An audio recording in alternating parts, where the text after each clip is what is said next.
Well, I slept on the solid ground near your house. Hi, I'm Dave. I'm Aaron. Shiraz. I'm Chris. We're Maps and Atlases.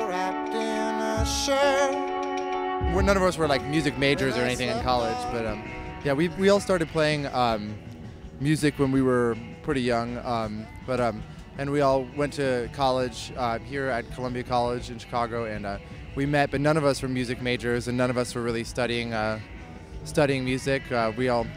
Chris and Aaron were film majors, and Shiraz was a sound engineering major, and I majored in cultural studies. We kind of just ended a tour like here, so we kind of basically just drove straight to Lollapalooza. So it was really interesting and like fun to be like home, but also like still kind of being on tour. It was weird.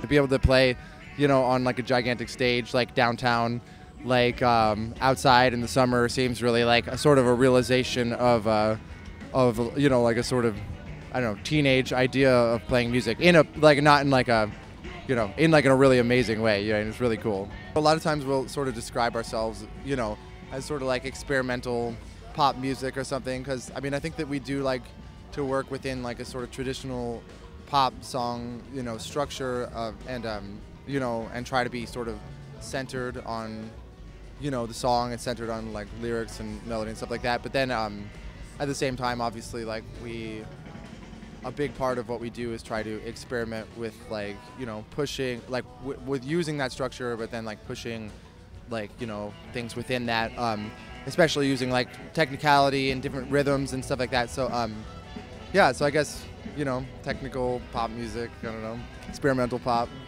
I'm really inspired by James Jamerson. He was like a Motown bass player. I played on pretty much every hit you heard from the classic Motown era, and Carl Alvarez and Tony Lombardo from the Descendants. Some of my biggest influences musically. Chris?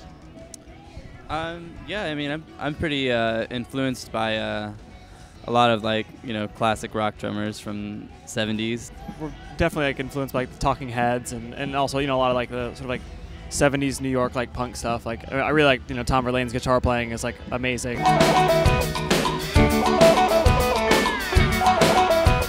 We're having so much fun being on tour and sort of existing in a live setting that it's like, well, if we had another record, we could do this, more. But I think that, making records is really important to us, and making music that is, that says something that, we feel like we like need to say, I think is important. Whether that's like a specific message that we can conclusively say this is about this or whatever, or just something that's like we have this and we just really feel like it needs to be in the world. And I think that once we get to that point, we'll be really excited to release the next record, but I guess we'll see when that happens, hopefully soon.